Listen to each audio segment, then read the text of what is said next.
आती है उन फैक्टर्स की जिनका कोई ना कोई इफेक्ट होता है ट्रांसपायरेशन पे, यानी factors affecting the rate of transpiration.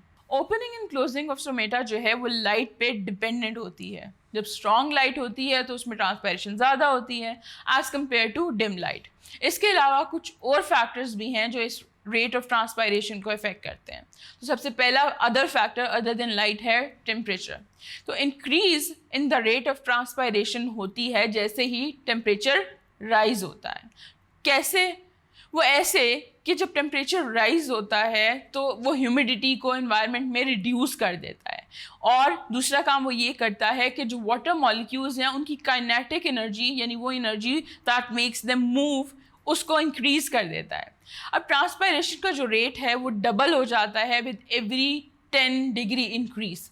लेकिन जब टेम्परेचर बहुत हाई हो जाए, like there is like 40 to 45 तक पहुंच जाए, तो स्टोमेटा क्लोज हो जाते हैं। अब क्यों? पहले तो हम ये कह रहे थे कि टेम्परेचर इंक्रीज से जो है ट्रांसपायरेशन भी इंक्रीज हो जाती है क्योंकि आसपास का एनवायरनमेंट ड्राई हो जाता है, तो एक कंसंट्रेशन ग्रेडियंट होता है जिसकी वजह से ट्रांसपायरेशन होती है। और अब हम कह रहे हैं कि अगर टेम्परेचर 40 या 45 तक पहुंच जाए तो स्टोमेटा क्लोज हो जाते हैं।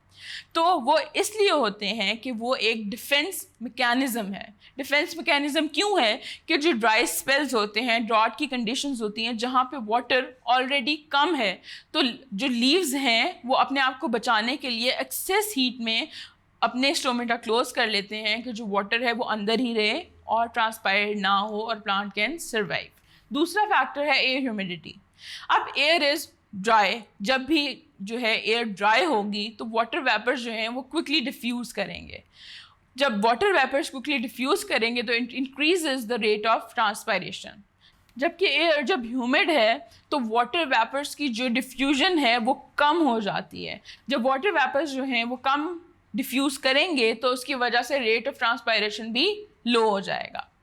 तीसरी चीज़ आ जाती है एयर मूवमेंट। तो एयर मूवमेंट में जब विंडी एनवायरनमेंट हो तो ट्रांसपायरेशन ज़्यादा हो रही होती है as compare to still air जहाँ पे ट्रांसपायरेशन रिड्यूस हो जाती है, क्योंकि विंडी एनवायरनमेंट जो है वो एक ड्राई स्पेल क्रिएट कर रहा होता है प्लांट के अराउंड, और वो वाटर को कंटिन्यूसली सराउंडिंग्स में से मूव करता रहता है जिसकी वजह से ट्रांसपायरेशन ज़्यादा हो रही होती है।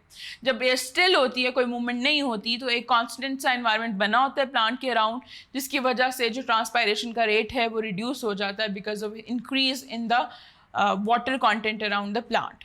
और फिर आता है कि लीफ सरफेस एरिया, कि अगर लीव्स बड़े हैं, उनका सरफेस एरिया ज़्यादा है, उसमें स्टोमेटल ओपनिंग ज़्यादा हैं तो ट्रांसपायरेशन ज़्यादा होगी, और अगर किसी प्लांट के लीव्स छोटे हैं, सरफेस एरिया कम है, तो ट्रांसपायरेशन कम होगी।